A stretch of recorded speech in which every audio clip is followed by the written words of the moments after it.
नमस्कार मित्रांनो, मनोरंजन विश्वात खळबळ उडाली असून एका सुप्रसिद्ध अभिनेत्रीचं निधन झालेलं आहे। पाहूया संपूर्ण बातमी। तत्पूर्वी आपण जर तारांगण या यूट्यूब चॅनलला सबस्क्राईब केलं नसेल तर नक्की सबस्क्राईब करा।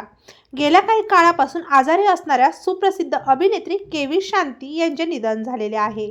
त्यांच्या पश्चात मुलगा श्याम कुमार आहे। एट्टुमाळूर कोट्टायम येथे जन्मलेल्या के.व्ही. शांती खूपच लहान वयात चेन्नईला येथे आल्या होत्या। त्यांनी मनोरंजन क्षेत्रात नृत्यांगना म्हणून आपली अभिनय कारकीर्द सुरू केली आणि लवकरच चित्रपटांमध्ये अभिनय करण्यास सुरुवात केली। उदय शंकर नृत्य केंद्राच्या मुख्य नृत्यांगना म्हणून त्यांची निवड झाली।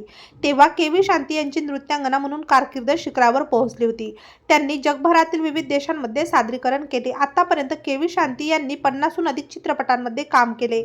त्यांनी अनेक तामिळ, तेलुगू, कन्नड आणि हिंदी चित्रपटांमध्ये काम केले। 1956 मध्ये के.व्ही. शांती चोरी चोरी या हिंदी चित्रपटामध्ये अभिनय करताना दिसल्या होत्या। त्यांनी 1953 साली अभिनय क्षेत्रात पदार्पण केले होते आणि 60 आणि 70च्या दशकात चित्रपटसृष्टीतील आघाडीच्या अभिनेत्रींपैकी एक होत्या। त्या मेरीलँड स्टुडिओमध्ये वारंवार काम करत होत्या। त्याच प्रोडक्शन हाऊसने त्यांना पहिल्या चित्रपटाची ऑफर दिली होती। के.व्ही. शांती यांनी 1953 मध्ये त्यांच्या कारकिर्दीला सुरुवात केली। 1975 पर्यंत त्या अभिनय क्षेत्रात सक्रिय होत्या। त्या शेवटच्या वेळी अक्कलदम्मा चित्रपटात दिसल्या, ज्यामध्ये त्यांनी महत्त्वाची भूमिका साकारली होती। तेव्हा मित्रांनो, आपल्या तारांगण या यूट्यूब चॅनलतर्फे सुप्रसिद्ध अभिनेत्री के.व्ही. शांती यांना भावपूर्ण श्रद्धांजली।